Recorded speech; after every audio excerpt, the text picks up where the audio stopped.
Quanto mais se produz, mais o fluxo de pessoas, equipamentos e mercadorias cria uma intensa dinâmica econômica e social. Uma nova cidade é resultado disso.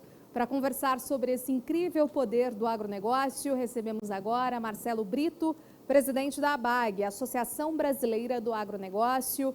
Oi, Marcelo, muito boa noite. Prazer recebê-lo aqui no nosso Agro em Foco TV Digital.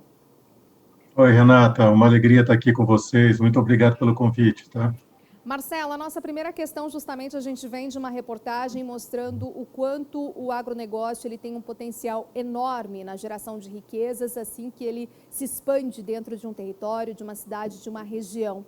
Isso é bem claro e bem comum, né? A gente tem visto isso com as novas fronteiras agrícolas também. Como é que a ABAG vem observando esse crescimento e essa expansão nesse sentido? Renata, isso é tão claro e tão evidente, né, o desenvolvimento que vem com uma cadeia dessa. Nem todo mundo tem a real dimensão do que é o que a gente chama agronegócio, né, do que é a dimensão do que é o antes, o durante e o depois da porteira. Falta o conhecimento para entender, quando eu vi ali uma plantação de milho, tá? Que para chegar naquele ponto você precisou preparar a terra, você precisou dos equipamentos. Para que os equipamentos funcionassem, você precisava do fornecedor de peças, do mecânico, do fornecedor de combustíveis, do fornecedor de fertilizantes, de defensivos. Depois você precisa da logística para carregar isso tudo, ou seja, você precisa da indústria de serviços, que dá todo o suporte a essa questão do agro. Depois você tem toda a indústria propriamente dita, que vai processar esse alimento, ou seja, você tem uma integração de PIB, que nada mais é do que a integração da economia nacional dentro de uma cadeia, olhando para uma cidade em si. Então, o agro ele é um puxador de desenvolvimento. Essa história de dizer que a indústria brasileira está se acabando porque o agro está crescendo, isso é de uma bobagem tremenda. É justamente ao contrário. A indústria brasileira que cresce é a indústria que vem atrelada junto ao agro, seja antes ou seja depois da porteira. Então, assim, não tem município que não se desenvolva tendo dentro das suas divisas um agro moderno, legal, um agro que realmente produz com eficiência. Marcelo, agora em relação, por exemplo, também à questão de produção agrícola sustentável, né? Um tema bastante especial e que a ABAG vem trazendo e liderando num sentido bastante de protagonista dessa história de fato, né? Tanto é que houve a formação da coalizão e aí ali no início tínhamos algumas empresas, né, que já faziam muitos desses processos. Hoje já são cerca de 250 organizações e recentemente foi enviada mais uma carta aí ao Congresso, né? Como é que estão essas discussões nesse sentido? Qual que é o avanço? Qual foi a pressão dessa vez? Olha, vamos entender o seguinte: em primeiro lugar, o que nós estamos fazendo é simplesmente ser protagonista da nossa mensagem. E qual é a nossa mensagem? Nós temos, seguramente, a vastíssima maioria da produção agrícola brasileira feita em conformidade legal, em conformidade ambiental e em conformidade social. O próprio estudo da Science, o ano passado, que alguns criticaram e tudo, mostrava um compliance acima de 90%.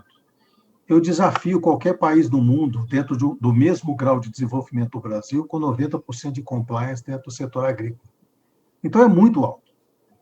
Mas por que a gente fica ainda com essa pecha ruim?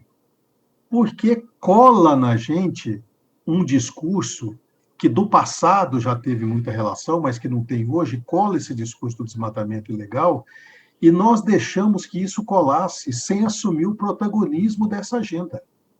Quem mais deve criticar e quem mais deve trabalhar pelo fim do desmatamento ilegal somos nós mesmos. E agora, Renata, a gente precisa prestar muita atenção, porque isso mancha a reputação do Brasil lá fora. E quando mancha a reputação, não é a reputação dos produtos do agronegócio, mancha a marca Brasil. E quando mancha a marca Brasil, você mancha todos os produtos brasileiros. Só que isso não é um negócio que acontece de um dia para o outro, amanhã a pessoa não está comprando o seu produto. Não, isso é um negócio de longo prazo e a reversão disso é muito difícil. Nós temos histórico no mundo de países que se tornaram párias em algum setor, em algum momento, que levaram décadas para se recuperar. Então, a gente precisa tomar muito cuidado, porque a nossa narrativa foi sempre errada. Nós estamos aqui fazendo dicotomias e brigas como se nós tivéssemos um passivo ambiental. Na verdade, nós temos um ativo ambiental, mas que, infelizmente, nós não sabemos trabalhar esse ativo até hoje. Bom, em relação, por exemplo, às discussões, né, que a gente já tem visto em grande parte das empresas, ESG ou ESG é um tema que tem tomado uma proporção bastante interessante e ampla, né? Isso é um caminho que realmente todos esses protagonistas do agronegócio estão liderando, né? Pelo menos as companhias. Você tem sentido isso, Marcelo? Essa é uma agenda que veio para ficar. Tá? Se alguém ainda acha que pode fazer um contorno nisso, não está tendo a leitura adequada das novas tendências de consumo, muito menos das novas gerações. Então, a parte ambiental, a parte social e a parte de governança passam a ser condições sine qua non para o sucesso de um negócio no longo prazo.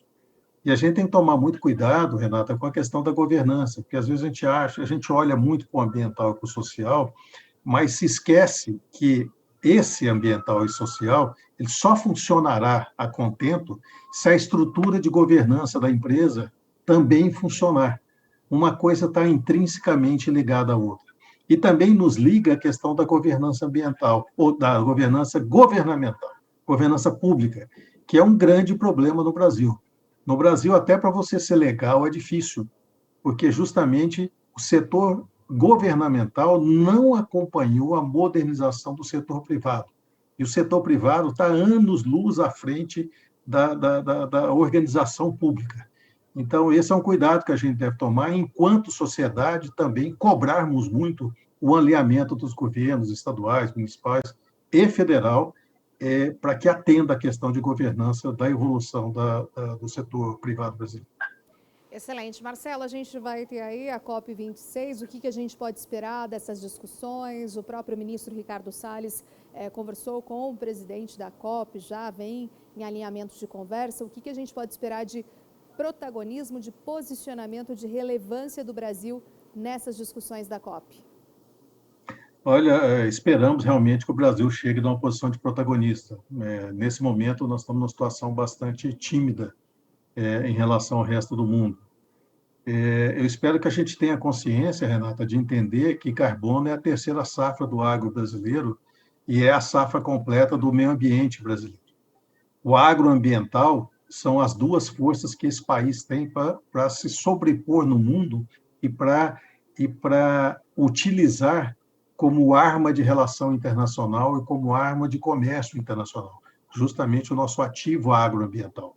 E esse ativo será posto à prova na negociação da COP, onde entende-se e espera-se que sejam desenhados os mecanismos do mercado mundial de carbono, onde o Brasil sem dúvida alguma, um dos poderá ser, poderá ser um dos maiores ganhadores. Então, essa é a nossa expectativa, que a gente saia de lá com um novo futuro desenhado à frente do agronegócio e do setor ambiental brasileiro, ou seja, do agroambiental brasileiro, que é o que nós temos de melhor, incomparável e sem concorrência no mundo. Marcelo, temos um novo chanceler anunciado, tomou posse recentemente. O que a gente pode esperar de melhor posicionamento, incluindo a agenda do agro e a agenda ambiental, sobretudo, também? Nata, eu vou responder rapidamente com uma frase famosa de um diplomata inglês de séculos, né? Eu só espero que o novo chanceler entenda que não existem países amigos, existem países de interesse. E essa é a função da chancelaria brasileira, construir pontes e fortificar as pilastras das pontes do comércio e das relações nacionais. Deixa a questão política para políticos.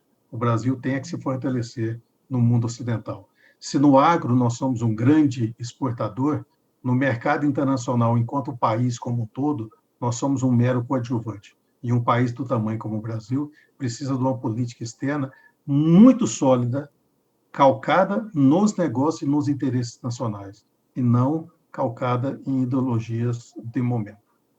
Para a gente fechar aqui, Marcelo, qual que é a reflexão que fica para o momento de hoje, para o dia de hoje?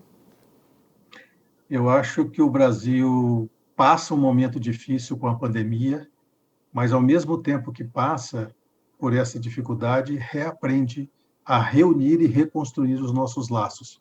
O laço da caridade, o laço da amizade, o laço da cidadania. Então, são nesses momentos de dificuldade que a gente reconstrói relações.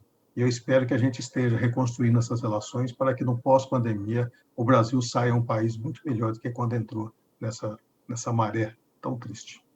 Obrigada, Marcelo Brito, presidente da ABAG, Associação Brasileira do Agronegócio. Até uma próxima oportunidade. Uma ótima noite para você. Obrigado, Renata. Abraço a todos. Tchau, um abraço.